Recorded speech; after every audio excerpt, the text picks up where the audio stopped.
She had explored it to its furthest end in all of its delicious vagaries of brook and bridge, fir, coppice, and wild cherry art, corners thick with fern and branching byways of maple and mountain ash. She had made friends with the spring down in the hollow, that wonderful, deep, clear, icy cold spring. It was set about with smooth red sandstones and rimmed in by great palm-like clumps of water fern, and beyond it was a log bridge over the brook. That bridge led Anne dancing feet up over a wooded hill beyond, where perpetual twilight reigned under the straight, thick-growing fir and spruces. The only flowers there were myriads of delicate June bells, those shyest and sweetest of woodland blossoms, and a few pale, aerial star flowers like the spring of last year's blossoms. Gossamers glimmered like threads of silver among the trees, and the fir boughs and tassels seemed to utter friendly speech.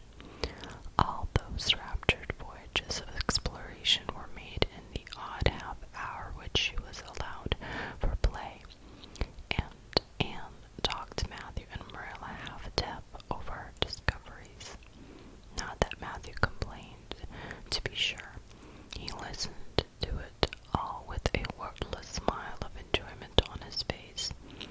Marilla permitted the chatter until she found herself becoming too interested in it, whereupon she always promptly quenched Anne by a curt command to hold her tongue. Anne was out in the orchard when Mrs. Rachel came, wandering at her own street with thorough and lush, tremulous grasses splashed with the ruddy evening sunshine, so that good lady had an excellent chance to talk her illness fully over, describing every ache and full speed with such evident enjoyment that Marilla thought even gripe would bring its compensations. When details were exhausted, Mrs. Rachel introduced the real reason for her call. "I've been hearing some surprising things about you and Matthew. I don't suppose you are any more surprised than I am myself," said Marilla. "I'm getting over my surprise now. It was too bad there was such a mistake," said Mrs. Rachel sympathetically. "Couldn't you have sent her back?" "I suppose we could, but we decided not to. Matthew took a fancy to her, and I must say I like her myself, although I admit she has her faults. The house seems a different place already. She's a real bright little thing." Marilla said more than she had intended to say when she began, for she had read disapproval in Mrs. Rachel's expression. "It's a great responsibility you've taken on yourself," said that lady gloomily, "especially when you've never had any experience with children. You don't know much about her or her real disposition, I suppose, and there's no guessing how a child like that will turn out. But I don't want to discourage you, I'm sure, Marilla.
must make allowances for her.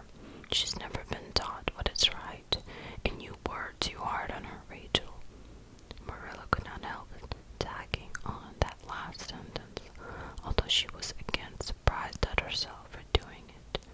Mrs. Rachel got up with an air of offended dignity. Well, I see that I have to be very careful what I say after this, Marilla, since the fine feeling of orphans brought from the goodness knows where have to be considered before anything else. Oh, no, I'm not vexed. Don't worry yourself. I'm too sorry for you to leave any room for anger in my mind.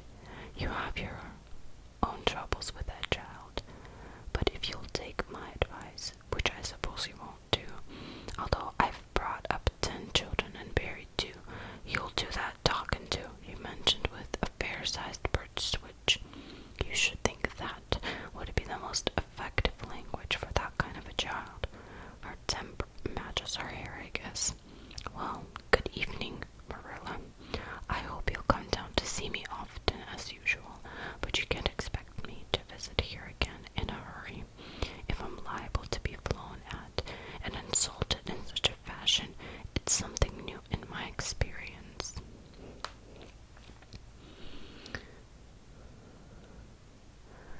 Worried, Mrs. Rachel swept out and away. If a fat woman who always waddled could be said to sweep away, and Marilla, with a very solemn face, betook herself to the east gable. On the way upstairs, she pondered uneasily as to what she ought to do. She felt no little dismay over the scene that had just been enacted. How unfortunate that Anne should have displayed such temper before Mrs. Rachel Lynde, of all people, when Marilla suddenly became aware of an uncontrollable and rebuking consciousness that she felt more humiliation over this than sorrow over the discovery of such a serious defect in Anne's disposition. And how was she to punish her?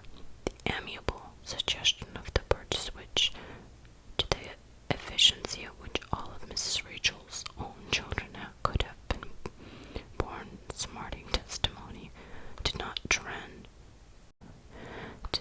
appeal to Marilla. She did not believe she could whip a child. No, some other method to punishment must be found to bring Anne to a proper realization of the enormity of her offense.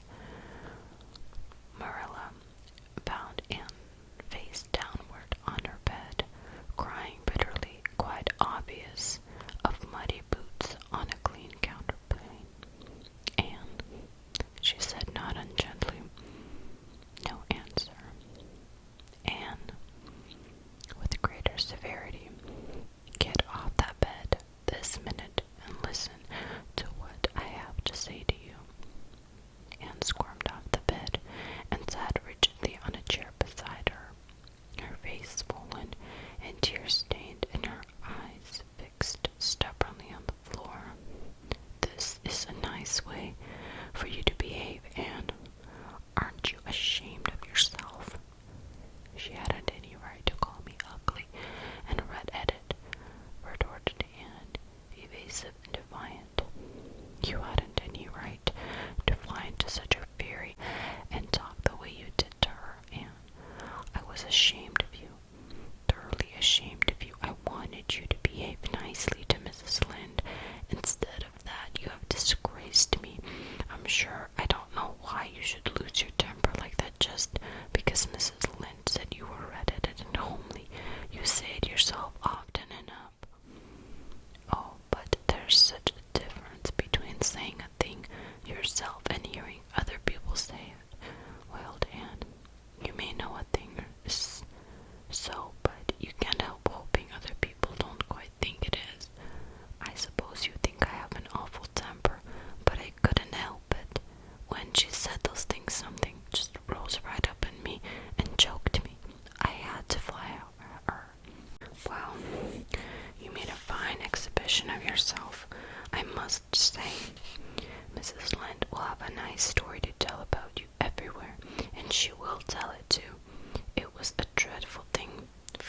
lose your temper like